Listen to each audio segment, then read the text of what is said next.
Hello and welcome everyone to the Solicitation Station. Choo choo. Normally this is where I put the sound effect.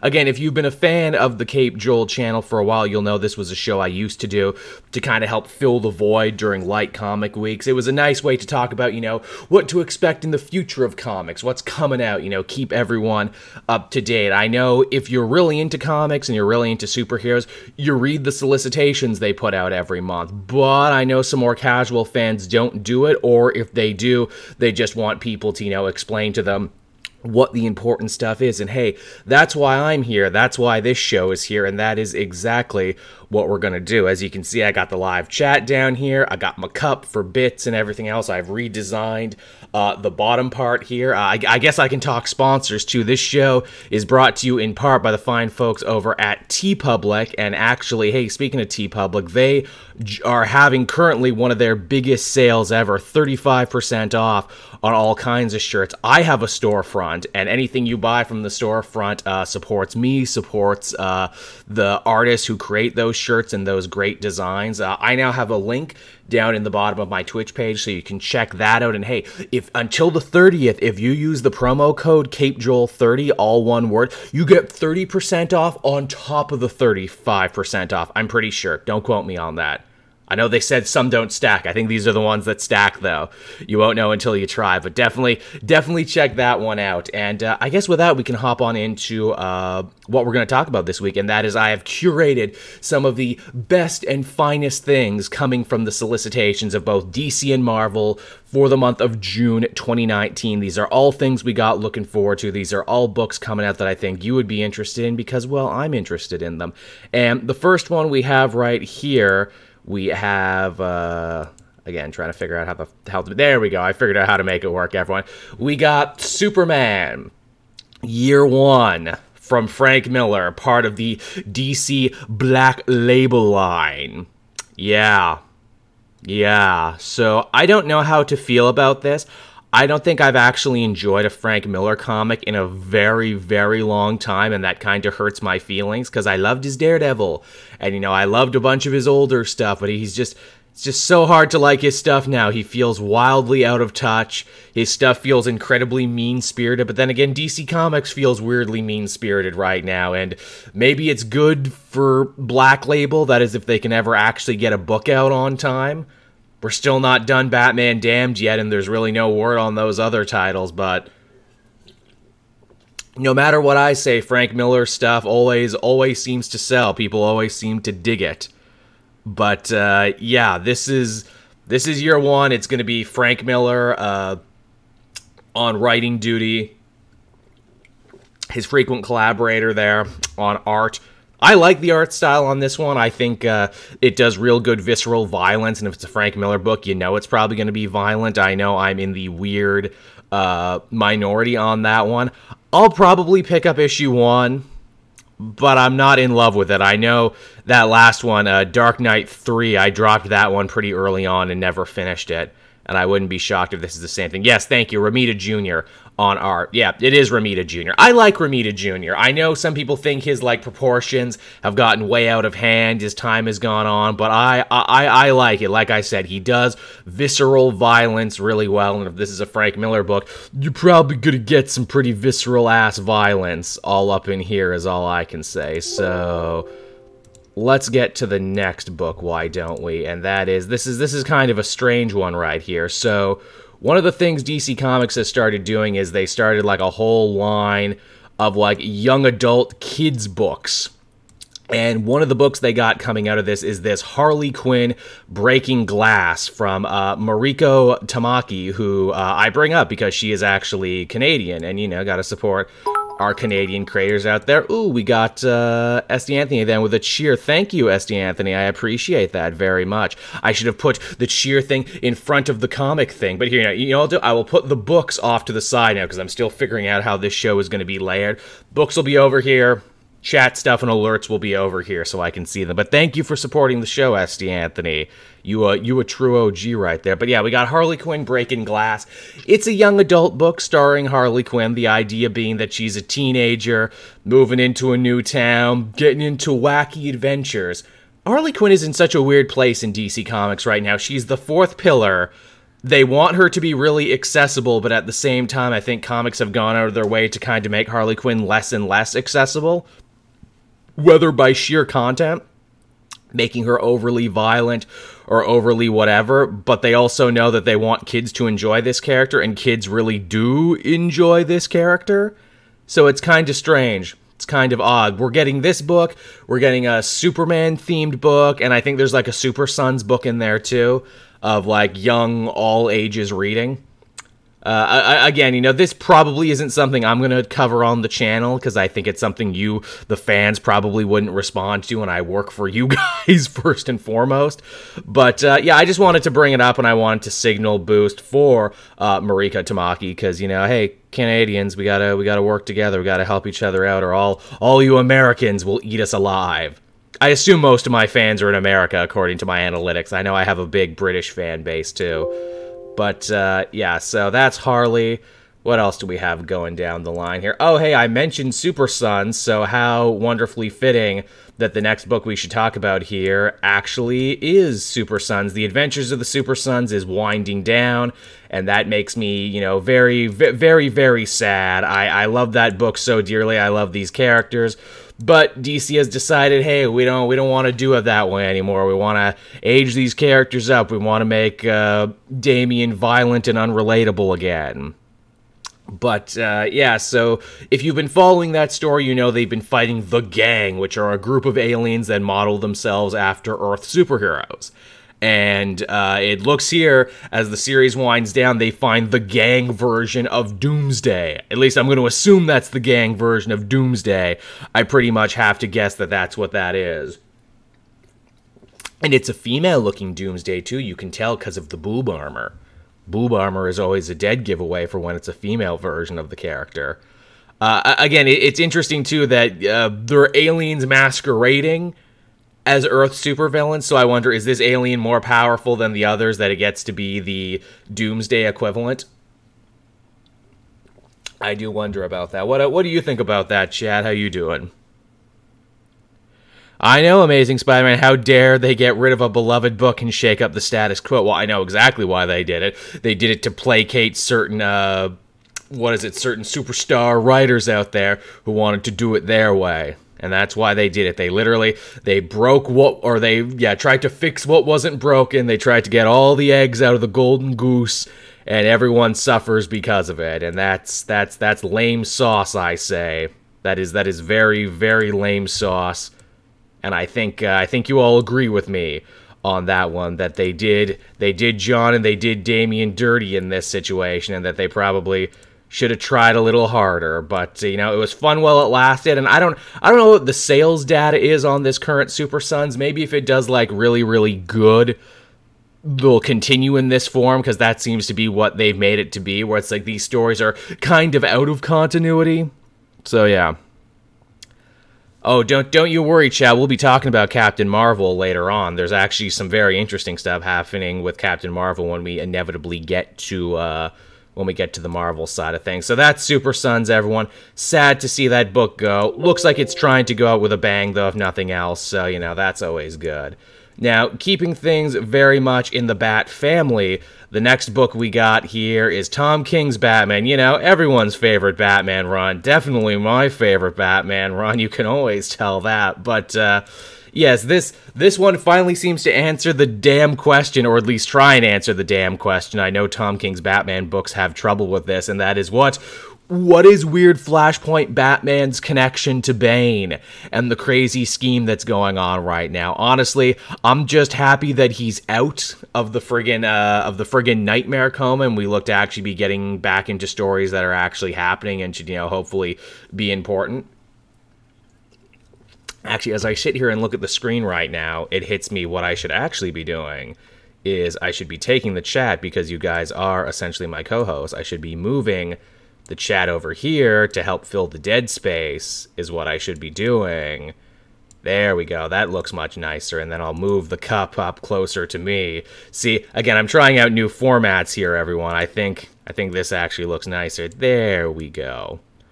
So next time you say something, it'll actually show up here on the big black part. But yeah, so the continuation of Batman, as it sounds, as the Solicitations was making it appear, this is Flashpoint Batman still dedicated to try and getting his son to stop being Batman. As you remember in The Button, that was like Thomas Wayne's final words to his son before Dr. Manhattan seemingly destroyed the Flashpoint universe yet again.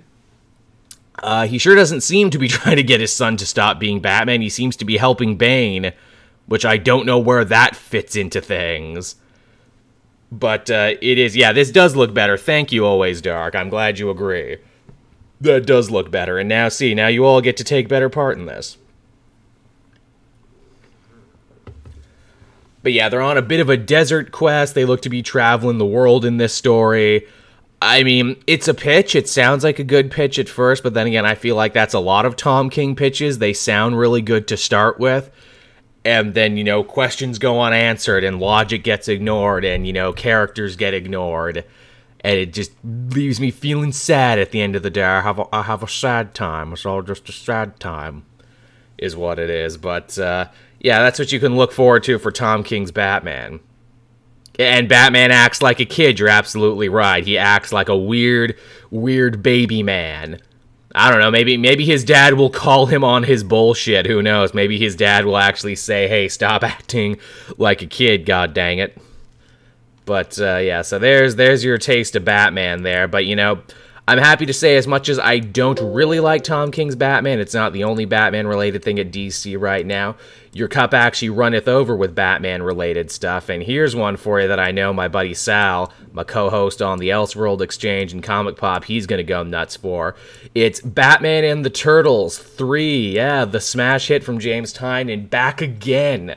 They're gonna be fighting Krang this time. And yes, it's also getting a movie, as Amazing Spider-Man is quick to bring up. It is indeed getting a movie, so the timing could not be better for a third one of these. Now, I like the Turtles. I'm not the biggest fan of them. I'm not like Sal. I don't have an encyclopedic knowledge of them. I haven't actually read any of these Batman Ninja Turtle crossovers. I have watched Sal's back issues, though, on them. Those are quite informative, and I get the feeling that's how I'm going to interact with this one as well. I'll let Sal tell me all about it. But hey, you know, as long as James Tynion can get more work, I love James Tynion. I'm happy he can be in there. I've heard the same thing, Amazing Spider-Man, that the IDW TMNT book is amazing and off the hook and really good. And I'm glad fans have something to enjoy. I'm glad they're all about that. Also, if people were wondering, I am drinking cream soda Zevia. Zevia is what has allowed me to lose all of this weight. I've lost almost 30 pounds in the last couple months. This is not a plug. They do not support me yet. But if I say enough nice things about them on stream, maybe they can work something out. Drink of champions right there. Yeah, I'll take your word for that, Always Dark. I didn't actually read them myself. But yeah, so there's your Batman Turtles for you, everybody. Should be interesting. Now, keeping it again in the DC universe, and this time we're going into the realm of big events. Tom Taylor, probably one of the best, you know, most in-demand freelance writers right now. He's back at DC again, and he's going to be giving us Seest, or DC Seest. I don't know how exactly we pronounce that yet, but it's the DC universe with zombies. A terrible plague happens, and everything goes wrong and messed up. I know a lot of people are quick to say, well, geez, isn't this, like, really too reminiscent of Marvel zombies? Possibly, but we've never done it in the DC universe before. If you're going to steal an idea, might as well steal a good, cool idea. I'm on board with this one. I like Tom Taylor. I like zombies. I like that this clearly seems to be more outside continuity, which I appreciate. Please spare Superman, Tom Taylor. Oh, Captain Morales, no one's going to be spared in this story. It's DC Seest. Everyone's got to die. But yeah, this seems like a fun concept for a book.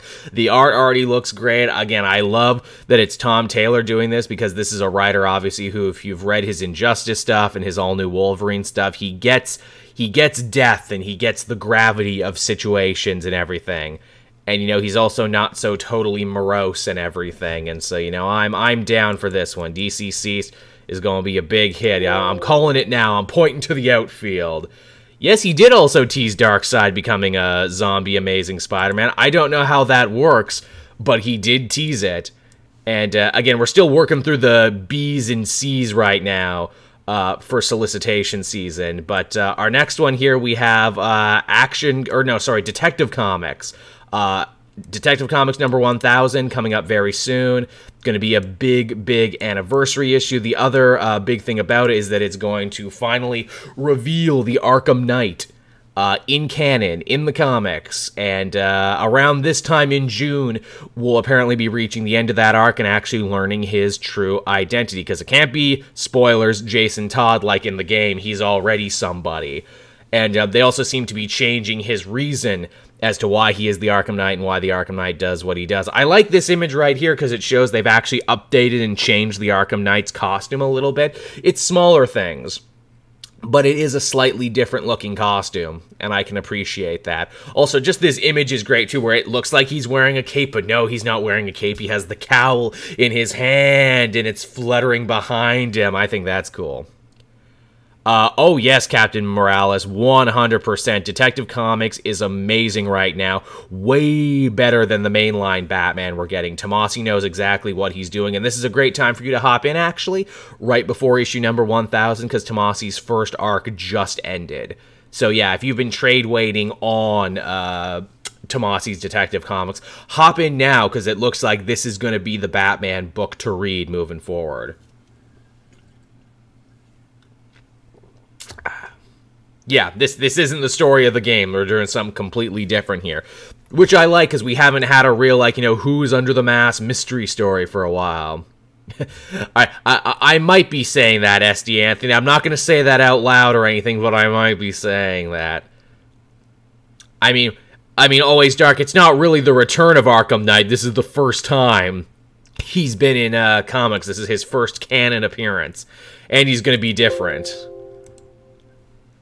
Is Tomasi staying on the book? He seems to be staying on the book after 1000 and beyond, Captain Morales. He looks to be their guy. And good, I say. We need that. Now, from all those Batman books, we head on over to the world of magic, and probably one of my other favorite books that is actually coming out at DC right now, and that is Justice League Dark.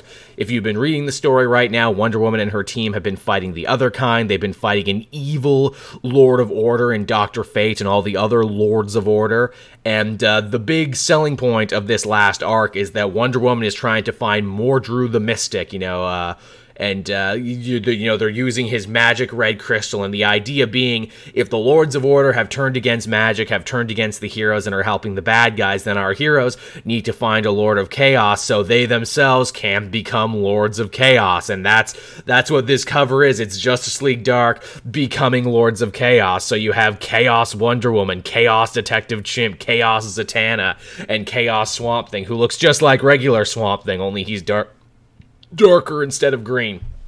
I think this is such a cool idea. It's, filled... this book, Justice League Dark, is just filled to bursting with cool ideas. Yeah, Detective Chimp just lost his clothes. That's how he becomes a Lord of Chaos. He just loses his clothes and gets a little mad looking.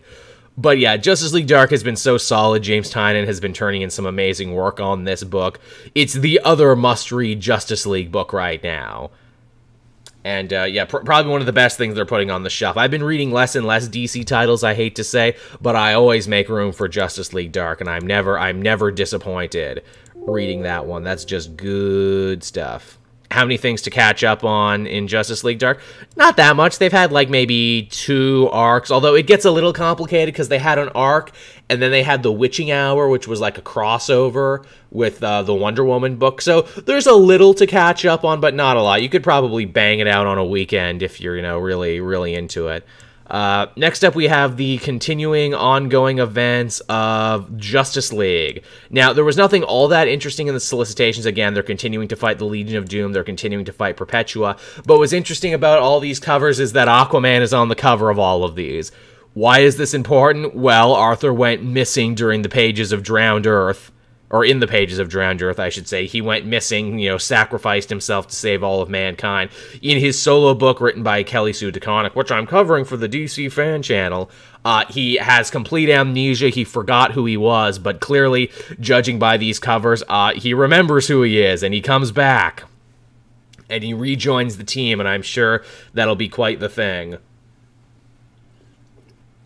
for him to come back. I wonder how this will affect the team.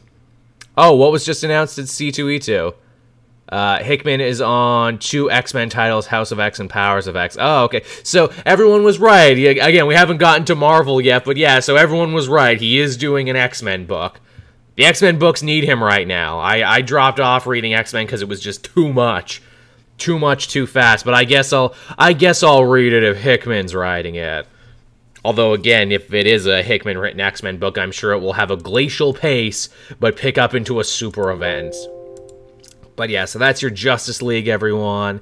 Okay, from here we head on over into the Superman family of books for a little bit here. And hey, look, you know, Brian Michael Bendis in the pages of the Superman book. Don't worry, everybody. He's bringing back your favorite character in June. You can expect the return of Rogol Zaar, everyone. Rogol Zaar is back. But it's more than that. This is apparently a big crossover book. The Superman book is going to be crossing over with the Supergirl book for a story that, you know, will, I guess, hopefully finish off this Rogol story, or at the very least explain what the hell Rogol Zaar is. Yeah, if you actually wanted insight into who this new villain is, don't read Superman, the book he premiered in. Go read Supergirl, where apparently Mark Andreyko, that's all he's been doing, is explaining who and what Rogol Zaar is. So expect that, everyone. And you can also have your adult Superboy, who looks like he's changed his costume again. He's wearing something closer to the hoodie, but he still has the gauntlets. So that's a thing. That's your Superman. I would say if you haven't been enjoying this, at least there's Action Comics, because Leviathan looks great. And Leviathan is becoming a bigger story, so that's something to enjoy, definitely. Oh, what's the chat gonna say? I like Rogol Zaar, but I like Superman more in Action Comics. Agreed, Captain Morales. I can't wait for Bendis to not acknowledge Supergirl's book. Well, he has to acknowledge it now. It's a crossover. That's still not to say he won't find a way, though. Alright, so from there we transition on over into the world of Marvel Comics, and June continues to all be about the War of Realms, this big super event, which is crossing over with damn near every other book under the sun. It's going to be mostly over in June. This is the cover of the penultimate issue right now. It's Black Panther and a bunch of the heroes riding a giant creature into battle with Norse things. I think, is that Bast? Is that what Bast looks like now? I don't know. But it looks freaking sick, and in fact, there's a great smattering of tie-in books for Marvel that month. Some with new writers, some without new writers, some that are just minis that they're doing for this, some that aren't. Yeah, you're not wrong, Captain Morales. Marvel's Lord of the Rings. It really truly is. Man, I still got to make the video, me and Matt, where we go and we actually explain, hey, here's what you missed in the build-up to what you missed in the build-up to Thor for all these years. There's like 5 years worth of story. War of Realms does look sick as fuck. I'm super excited for this, especially as someone who has been such a diehard Jason Aaron Thor fan for so long.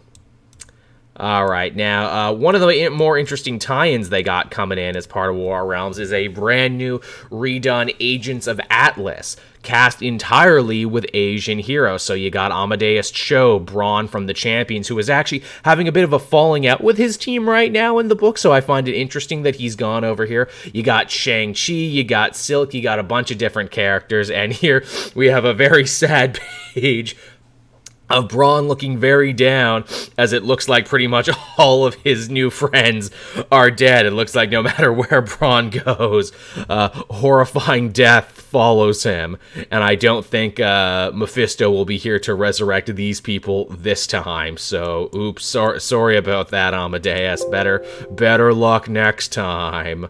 What else do we got here? Ooh, Jerry Duggan will actually be returning to the world of the Punisher in War of Realms. He gets a series of rather interesting titles that he's going to be taking over the Punisher book in this time. Matthew Rosenberg will be taking a break, and it'll be Duggan who will be writing the War of Realms tie-ins, which I think is smart, them subbing out writers. And yeah, this is him. Apparently the story is going to involve Frank leading a small guerrilla army force that they try and retake the Lincoln Tunnel from frost giants and Norse monsters. Also that too, Amazing Spider-Man, Shang-Chi in a book again just in time for his movie. But just look at this artwork here. You can't tell me this doesn't look absolutely sick as fuck, bro. Look at this. The Punisher's got a big fucking sword and a gun with like some kind of poison talon thing at the end of it. Does this just look fucking sick, bro? Yeah, again, you know, Punisher fighting frost giants, so in. Hello, Winford, welcome. We're talking about solicitations right now, coming out for June. So again, these are all still a while away, but these are things that you can absolutely get excited for, and I'm definitely excited for this Punisher. What else do we got going on from there? Ooh, here's a big one. We got what Daredevil is going to be doing during the War of Realms, and this is incredibly fascinating. So, it looks like both Daredevil and his hated foe, Wilson Fisk, are joining the fight. Here's a picture of the Kingpin just curb-stomping Malekith the Accursed, which is just hilarious to me. Also, you notice Daredevil looks a lot of, like, really different, and even in the posters for War of Realms, when it came out, he looked different. He's got what appears to be Heimdall's sword, and he looks to be all cosmic-y. He's got the Kirby crackle all over him. Well, they said or spoiled, I'll leave that up to you in the solicitations what it is. The reason Daredevil can do this now, and the reason Daredevil's all magical-looking and jumping through portals, Daredevil becomes the new Norse god of fear.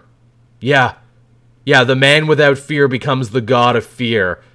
That's why he can do this. I guess he somehow takes Cull the Serpent's old job. And I think that's freaking amazing. Where do you have to read Daredevil War of Realms tie-ins? I think it either goes through his own book, or he gets like someone. I think he goes through a bunch. I think he gets it in his own book, and I think he also gets one-shots. As part of, like, because, you know, whenever Marvel has a big event, they always have, like, the anthology title is what they have, where it's, like, every week it's a different story. Yeah, I agree. His costume does kind of remind me of Gamora's old costume with the cosmic energy, but yeah, God-level Daredevil is something we can expect going into the War of Realms. Like, you needed another reason to be excited, but yeah, there you go. Yeah, Daredevil God of Fear, that sounds like a hell of a, pardon the pun. Yeah, I am all about this. The question is he gonna keep these powers going into his own book, and, like, is that gonna be the big way they shake up that title, or are you gonna lose them? Because the story Chip Zdarsky is writing right now in Daredevil does not seem very cosmic magic-y, but wow, wouldn't it be hilarious if he keeps those powers for a little bit? And you see, this is why we have a show like Solicitation Station, so you can get frickin' psyched for this sort of thing.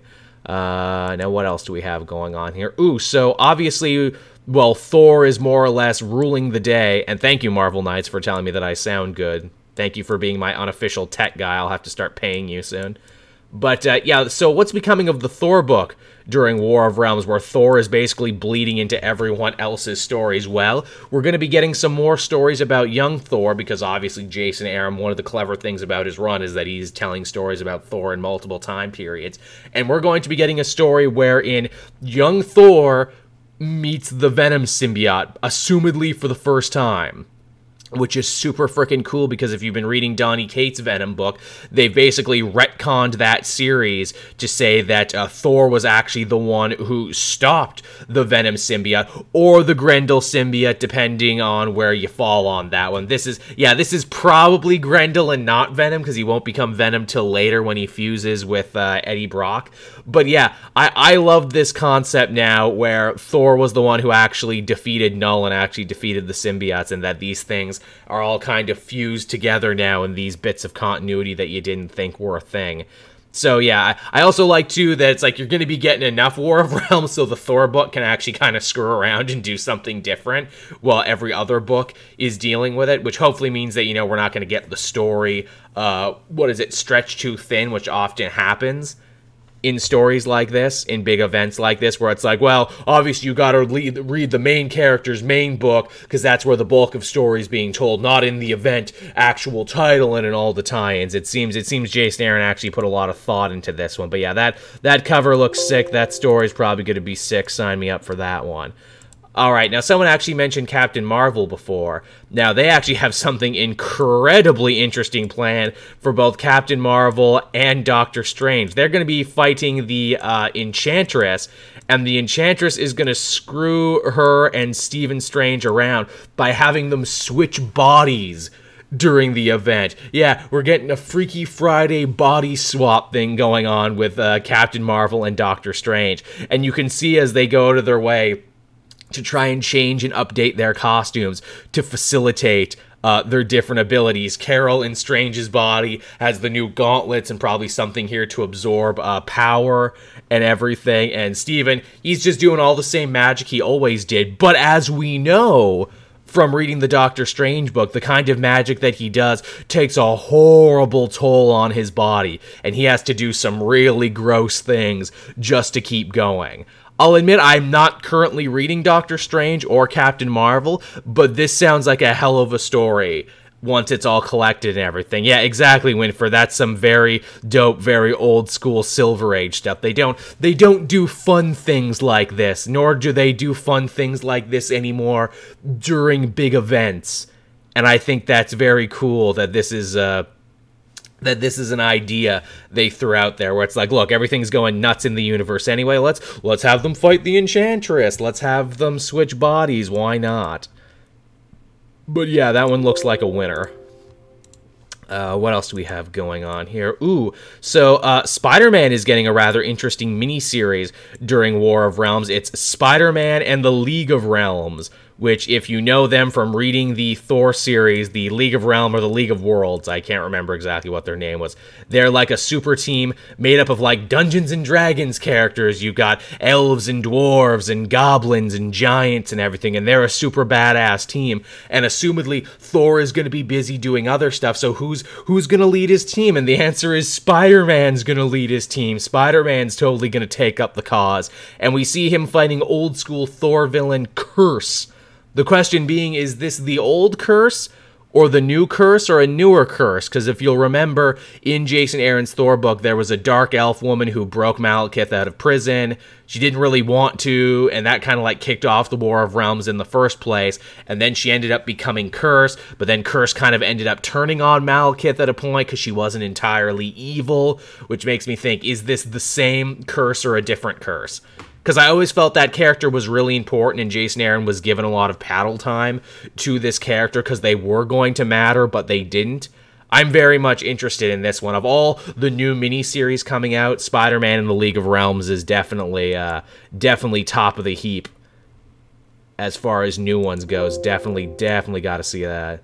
Spider-Man's going to be the best dungeon master. Yeah, this, as we find out later, is just Spider-Man's Dungeons and Dragons campaign. None of it's actually real. Next up, we have an Iron Man book, actually. And hey, Gail Simone, one of my favorite writers, is actually going to be taking over Iron Man for the events of War of Realms. She's not staying on the book, but she is taking it over. And this panel right here, this actually has nothing to do with War of Realms. This is actually a variant cover. I just grabbed this because it looks so freaking cool. There's a big theme month going on at Marvel during June to celebrate the Fantastic Four. Oh geez, I wonder why you're celebrating the Fantastic Four now. Could it be that you got the rights back? But this just looks amazing here. Galactus attacking the city and everything just looks so cool. It's an amazing... Exactly, I want this poster too, Always Dark. This is an amazing poster quality one. The actual official cover looks nice too. The story essentially seems to be, hey, how does super technologically smart guy focused Iron Man deal with like an invasion from a magical realm? Again, we've told that story before, but, you know, people keep telling science versus magic stories because, you know, they are engrossing, and especially with a character like Iron Man, they're quite compelling. I just wanted to show off this particular cover because this particular cover is like shook as fuck. And exactly, yeah, Captain Morales, this is the super old school Fantastic Four. It's the old school Iron Man too, as you can see. Even he's in his more old-timey armor. There's been a lot of really good nostalgia happening in that book. You reckon we'll see the God Killer armor again? I would hope so. I would hope they pull it out for this event, because really, what other times do you get to pull out the God Killer armor? But, yeah, so that's what you can expect for Iron Man during War Realms. We got 1, 2, 3, 4, 5. We got like 5 more left, everyone. Or no, 4. I counted wrong. But our next Marvel book here actually has nothing to do with the War of Realms, surprisingly. Yeah, there's stuff in June that actually doesn't have to do with the War of Realms. And this is a book that they just announced with the solicitations, and that is, of course, Donny Cates' Silver Surfer, or Silver Surfer Black, as it's called. You know, I like my Silver Surfer like I like my coffee, black and with a little sugar. But this story here actually seems to be involved a little bit with Cates' own Thanos Wins storyline, which if you read that one, Thanos had won. He had killed all the heroes in the universe. He was the last one standing, and the only person who could actively challenge him was Norrin Radd, the Silver Surfer, who had gone into the negative zone and had absorbed all of the negative energy that he possibly could, turning him into, I guess, Silver Surfer Black, which sounds like a friggin' Dragon Ball character. Super Saiyan God, Super Saiyan Blue. Yeah, Donny Cates equals money. The man's just a genius. He's been killing it, Reese. He's been killing it super, super hard. And, you know, I can't remember the last time I picked up an actual Silver Surfer book. I'll pick this up, because, again, you know, being such a cosmic-focused character, this is gonna tie into his Guardians. This is gonna tie into his Venom. This is gonna tie into a bunch of stuff. Actually, hey, Silver Surfer, come to think of it, was at Thanos' funeral in Guardians of the Galaxy when they all disappeared into that black hole. Maybe that's where he went. Maybe that's where we joined this. Huh. Interesting. Also, thank you, S.E. Anthony, for tweeting me the X-Men news. No doubt Matt and I will talk about that on the show this week. We record that Sunday, so we record that tomorrow. What else do we got going on here? Oh, yes, we actually, speaking of things we talked about on the podcast, Matt and I actually did talk about this on the last show we recorded, but Marvel is doing a new thing called, like, Last Calls, where they get great creative teams to come back and basically tell one more story. One more story in great runs, and as you can see, this is a Comic Book Resources exclusive. Hey, give credit where you can. Peter David will be coming back to the Hulk to tell one more Hulk story. I know that's a beloved run for, you know, good reasons. You know, Peter David always did great work with the Hulk. I think Hulk is getting one, Wolverine is getting one, and I can't remember who the third one is, but there's going to be 3 Last Calls. And this is going to be one. Marvel's the end again. It does kind of look like the end, doesn't it, Marvel? I don't think it is, though. But it does look like it. This is a great time if you're a Hulk fan, because you get this call back to the Peter David era, which is a great era. You got Al Ewing killing it right now on Immortal Hulk. There's something for every taste of Hulk fan out there. So I think everyone will be very, very impressed with where this one is going. So yeah, there's your taste of the Hulk, everybody. Now, what else do we have here? Ooh, speaking of Wolverine, and I absolutely was, in June, we will be getting the 2nd issue of the Savage Avengers, which is, of course, basically the anti-hero Avengers with Wolverine, Conan, the Punisher. I forget who else was on the team, but, you know, all the super cool, too edgy 5Me heroes. And I know a lot of people online were, like, talking like they were too good for Savage Avengers, where it's like, oh, what a silly idea. But, you know, I can't say that it's a silly idea. I'm super on board with Savage Avengers, and Conan continues to get pushed very hard, both in his own 2 Marvel books, in Avengers No Road Home, where he basically had a whole story devoted to himself in the last issue, and here on a team. And also, I think this book also basically lets us know for certain that when Wolverine does come back, officially, I mean, he's back, but he's not back. He's in a weird Schrodinger state of back, but not back. I guess he's going to be rocking the clothes, the orange and brown suit, for this book at least. Wouldn't that be interesting? He has different suits for different teams. You know, it's like you wear different shirts when you hang out with different people. But, yeah, I'm interested in Savage Avengers because, again, it's Jerry Duggan, and I love Duggan to death.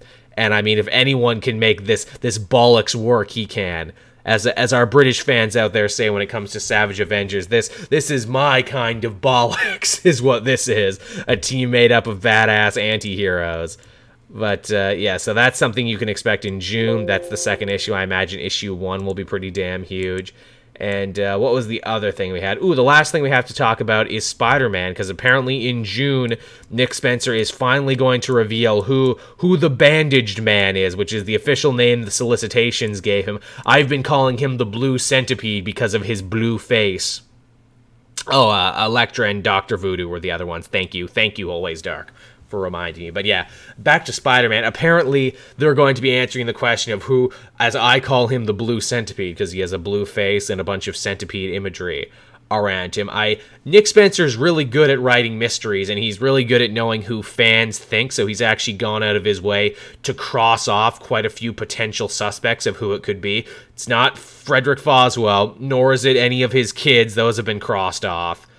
Ain't Craven. We're in a Craven story right now. It ain't any of Craven's kids, because they're all mostly dead. It ain't Ned Leeds, because we brought the Ned Leeds clone back just to kill him again. A lot of people thought that it might be Carly Cooper, because a lot of the language that the Blue Centipede Bandaged Man has been saying, is a little gender neutral. He might be a woman. He's a little obsessed with Peter Parker's love life and a little pissed off, seemingly, that Spider-Man was willing to share his identity with Black Cat. Hopefully it's Mary Jane.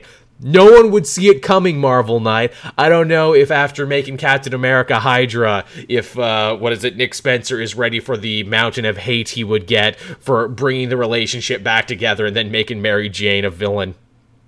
I would like it. I read the shit out of it. It's like, okay, do explain to me how Mary Jane was the villain. Can't be the Jackal again. Yeah, I hope it's not Harry. I kind of wish he stayed dead originally. I don't think they would be Harry, but that being said, we have not seen Harry in this new run, have we? No, I bet Nick Spencer is such a nerd and clearly knows his Spider-Man history backwards and forwards. It's going to be a deep-ass cut. It's going to be someone we never could have considered. It's going to be someone really weird. It's going to be like, wait, who's that guy? And then we'll get a flashback issue explaining it. It would make her interesting again post-slot. I don't know, man. I do think it's going to be a woman. I think that's going to be the twist, that Spider-Man's big Hush-esque master villain who's been pulling all these strings. I think it's going to be a woman, because I think that would be really unexpected. I do like the centipede imagery because, he's Spider-Man, so he should have a villain that also lives with insect imagery. But yeah, that's the last one, everybody. That was your Solicitation Station for the month of June 2019. I do hope you enjoyed it. I guess before we go, because I still have the chat on screen and everything there, what was your favorite one, chat, of the books that we talked about? What are you most interested in? Jean DeWolf, quite possibly. Might be something, maybe call back to that. We haven't called back to it in a bit. It's Aunt May, the cancer was actually her human powers activating. Oh, that would be a good one, because technically we heard about her cancer in another book, so it's like, no, you had to be reading that book to know what's happening. It's Uncle Ben. It's the ghost of Uncle Ben that you didn't know about. Or no, it's one of his parents is what it is. That would be crazy. It's one of his parents back from the dead again. Just something really out of fucking left field, something no one in their right mind would ever expect. Is this show normally from 5 to 6 Eastern Standard Time? Bucks, it's the first time we've done this show ever. I don't know when this show starts and when it ends. I don't know when any of my shows start, Nan. I'm just starting to stream more professionally now. Is Coates staying on Captain America? As far as I can tell, Marvel Knights, he's staying on it. Which, I'm down for his current Captain America. And we didn't talk about Captain America. I don't think that book actually crosses over that much with War of Realms, because it basically sounds like he's telling a really important, really, a Sorkin-y political thriller that would seem really weird if they stopped to do crazy space Viking stuff. So it seems like they're going to allow him to keep doing what he's doing.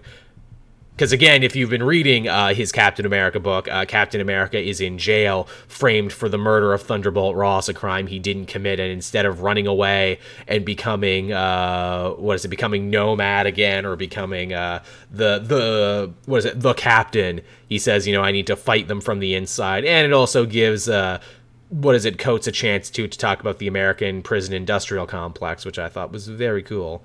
So yeah, Captain Morales says his picks are Detective Comics and Conan, but he'll wait for Detectives in Trade and come out, and I'll take your word. Well, thank you. I don't think you'll be disappointed with Detective. That first arc was really, really good. I think it's on sale soon. I don't know when it's on sale. Just bought my trades based on your reviews. Well, thank you, Marvel Knight. I'm glad you hold me in such high regard. The Daredevil book looks freaking epic, especially since Matt doesn't really get to cross over with larger Marvels. No, he doesn't win for it. I think it's because the last time he did, like in Shadowland, it was such a fucking nightmare that they got cold feet and never did it again. So Detective Chimp always was better in Detective, but now he has a sword fighter. Bruce needs to watch it. He does need to watch it. Apparently Detective Chimp is actually going to feature him and a bunch of other DC detectives in the Detective Comics number 1000, so look out for that. I missed my chance to make that joke with Justice League Dark. Well, alright everyone, so we're nearing about 50 minutes here, about an hour. Thank you so much for joining me for this very first Solicitation Station. I guess you like it. We got a subscription. Thank you, SD Anthony. We got a ton of comments. We got at least 20 people watching. Maybe Saturday will be the time for this show. Obviously, it won't be like every week. It'll only be whenever new solicitations come out. But I will definitely try to make this a regular show. And of things you can expect in the next little bit, stick around because I will turn... I will stop this show, but I will come back right away once I change my shirt, and we'll do the Unsolicited Wrestling podcast. So all of you wrestling fans, do stick around. Give me like 5 minutes as soon as I end to go refill my drink, go to the bathroom, change my shirt, and then we'll come back and we'll talk wrestling is what we're going to do. So thank you so much for joining me for this show, and I will be right back. So bye-bye, or not really bye-bye, more like see you later. See you in a minute, everybody.